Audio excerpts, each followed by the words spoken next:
Barbanta, chapitre 2, partie 2. Et puis il ne parlait pas de trop, si bien qu'on remarquait rarement ses balancements. Sa mine se renfrogna soudain. Moi, je ne trouve pas ça normal de ne pas manger d'animal. C'est la loi de la nature, et c'est comme ça. On peut bien nourrir un animal avec du végétal et le manger après. Mais on va pas nourrir les légumes et les fruits avec des cadavres. J'ai déjà mangé des pissenlits en salade qui avaient poussé sur la terre où des morts avaient été enterrés. Tu sais, j'étais petite et les feuilles me paraissaient d'un vert éclatant. Je ne savais pas, j'ai tout mangé. Je me souviens les avoir trouvés bien gras. Ma mère m'a dit que c'était le souffle du mort qui les avait fait pousser, et ça m'a donné encore plus d'appétit. Maman, tu es drôle. Mais cette fois, l'enfant ne riait pas. Il aimait caresser les lapins. Il pouvait tout aussi bien les manger s'il en avait l'envie, mais lorsqu'ils seraient plus dodus. La nature l'avait doté de bonnes dents qui savaient broyer. La nature ne l'avait pas fait mangeur de navets. Il pouvait choyer un animal et aussi le tuer, le manger. Mais contrairement à l'amour, celui dont tout le monde parle, cette affection-là ne faisait pas souffrir. Elle était entière, honnête, mais cruelle, opaque, pour celui qui l'intellectualisait trop. Celui qui caresse est celui qui caresse, mais celui qui mange est celui qui mange. Qu'importe que ce soit physiquement la même personne. Ici, le désir, l'émotion façonnent un être, le défont, le changent. Être soi-même pour l'enfant, c'est à peu près ça. Changer toujours. Et lui ne s'en prive pas. Mais il ne peut pas faire autrement qu'être contraint à la loi du monde, pas celle des humains en marge, à la loi de la nature. Bête et rustre, saine, robuste, tyrannique, parce qu'elle ne laisse pas de place au rêve dans sa réalité crue. Le changement comme une tension permanente, une identité. L'enfant était comme ça, nature, et ça le fatiguait beaucoup. Parfois incapable de se fixer à rien, il se comparait aux papillons et regrettait de ne pouvoir retourner dans un cocon bienfaiteur. Alors, après avoir mis du temps, beaucoup de temps, à trouver un endroit qui lui conviendrait, il se recroquevillait et s'assoupissait.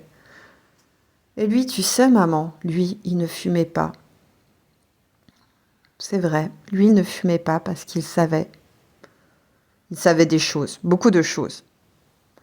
Beaucoup de choses, mais égoïste, il ne m'a jamais rien dit, rien raconté. Il a gardé tout son savoir pour lui. Oh, je sais qu'il l'a dit à quelqu'un. Il te l'a dit ? Pas à moi, mais à la petite sœur. Ah, la petite sœur. La mère serrait une barboteuse abandonnée à terre entre ses deux mains.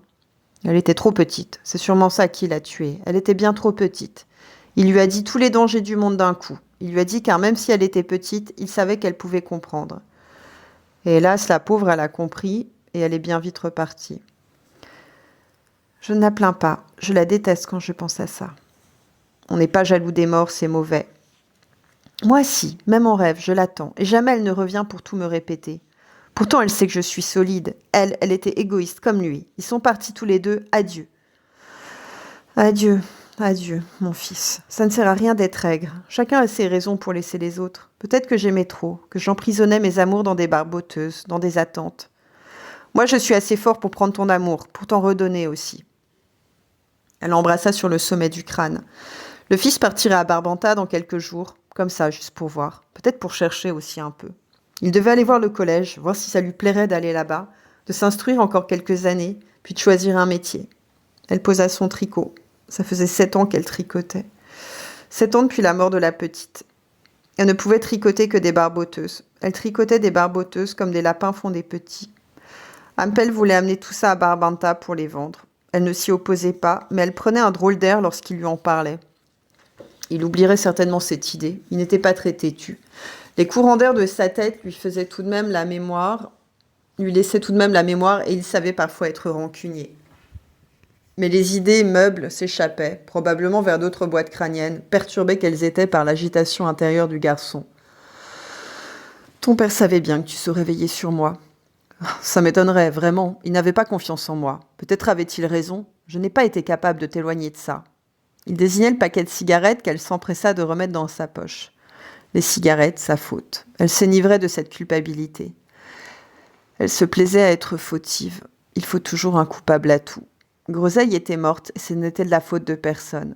La mère ne pouvait même pas consciemment s'en vouloir. Alors elle fumait et elle mentait. Juste pour se sentir coupable, se flageller. Elle mentait parfois en pelle à cet être qui lui était si cher. Peut-être que ça n'y aurait rien fait de savoir qu'elle passait du temps avec Serge, mais elle préférait mentir. Elle parlait de Sergue, elle ne se taisait pas, mais elle mentait. Et Ampel, grâce au feu sous ses tempes, laissait s'envoler les doutes. Elle mentait pour faire semblant d'être très importante pour son fils. Elle l'était bien sûr, mais d'une importance tutélaire, celle du passé. Peut-être aussi celle de l'omniprésence, mais pas celle du futur. Le futur, c'était l'autre, le père parti. Celui auquel Ampel rêvait la nuit. Celui-là, c'était le mystère, l'avenir, la clé. Parfois, elle en crevait de jalousie. Le père n'était certainement pas mort, pas encore. Elle l'aurait su, elle l'aurait certainement senti.